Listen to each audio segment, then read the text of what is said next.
Hey everyone! In this video, I'll show you how to create captions for your YouTube videos using Descript's free plan.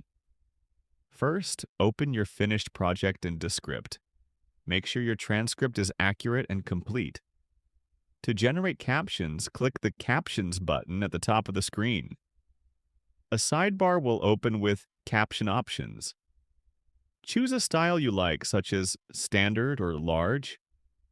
You can change the font, size, and colors by clicking Customize. To edit any caption text, click on the caption box in the timeline or on the preview screen and type your correction. When you're happy with how the captions look, click Export at the top right. Select Subtitles as your export type. Choose SRT format for YouTube. Click Export. Your SRT file will download to your computer. Now go to YouTube Studio. Upload your video as normal. In the Video Details page, click Subtitles on the left menu. Click Upload and select your SRT file. YouTube will automatically sync the captions to your video, and that's it.